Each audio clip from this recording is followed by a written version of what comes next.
Zero Plus i Danmark, nærmere bestemt på Jylland, og besøker en av de råeste platespillerprodusentene i hele verden. Husk at du må abonnere og trykke like hvis du skal ha flere videoer som dette hos Zero Plus.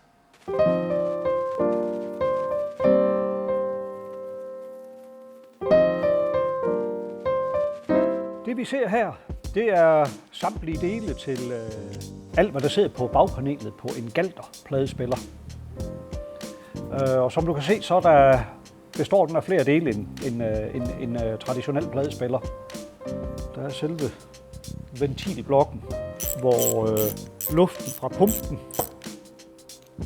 går ind i, og så ellers bliver fordelt ud til pladetallerken og tonearm. Ja, og alting jo lavet ud af massive stykker aluminium. Du gør alt for hånd? Når du Ja, det gør jeg, ja. Hvor lang tid bruger du på en platespiller?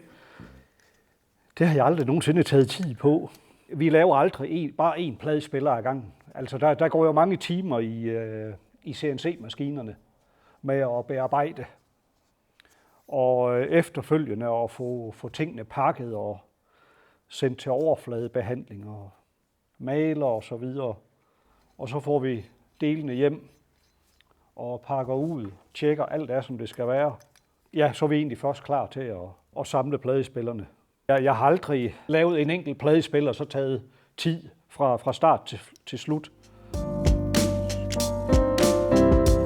Det er jo spændende at se dig lage platespillere, men hvordan i alverden fandt du ud at jeg skal lage platespillere?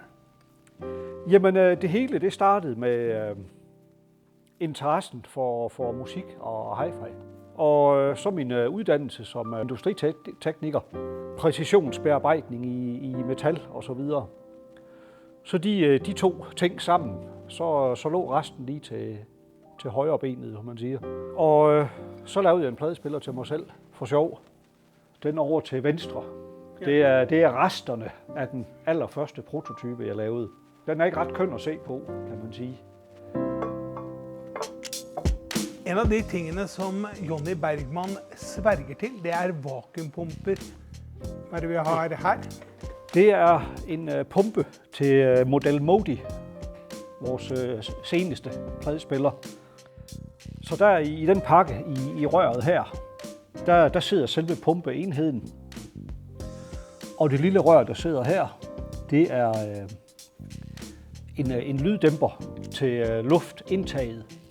Og luften, der så kommer ud af pumpen, går igennem de her to beholder, der sidder ved siden af hinanden her.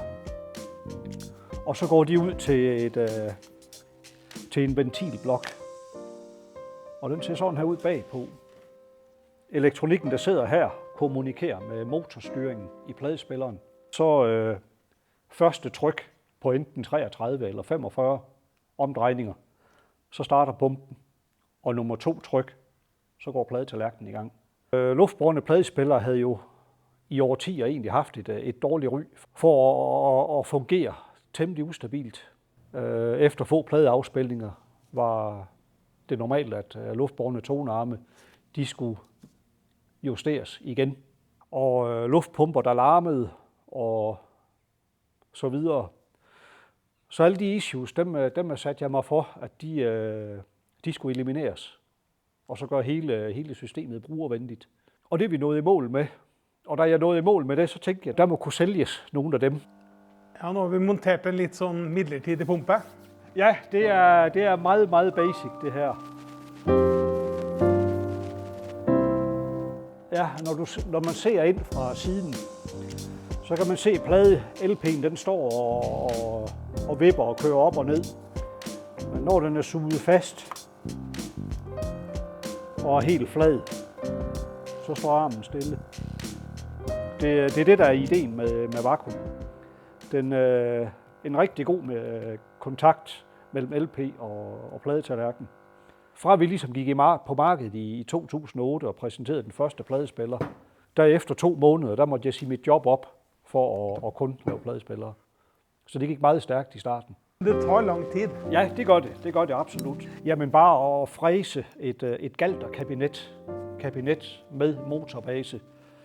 Det tager næsten en hel arbejdsdag fra 1 til 1 pladespiller. Det tager cirka 8 timer.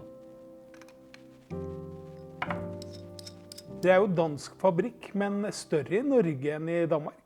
Ja, absolut.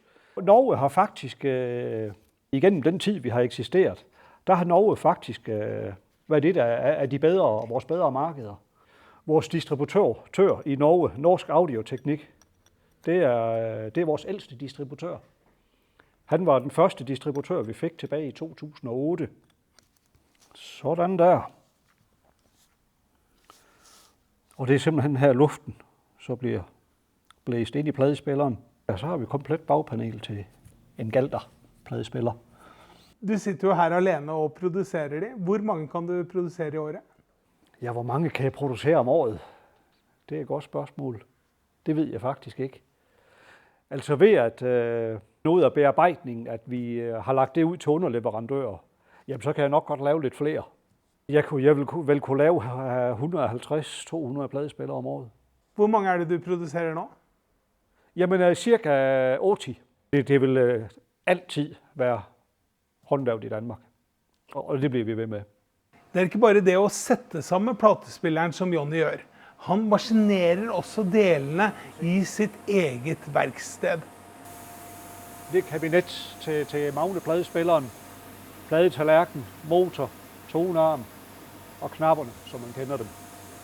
Gør dere både metal og plast der? Ja, det gør jeg. Og langt mest i metal. Ja, du kan næsten se på hylderne de forskellige ting, der ligger her i aluminium. Klar til overfladebehandling. Luftrør til tonearme. Og igen dele til Odin tonearme. Groft sagt, fræseren, den kører firkantede klodser. Og den laver runde emner. Hvor mange timer per dag bruger du herinde?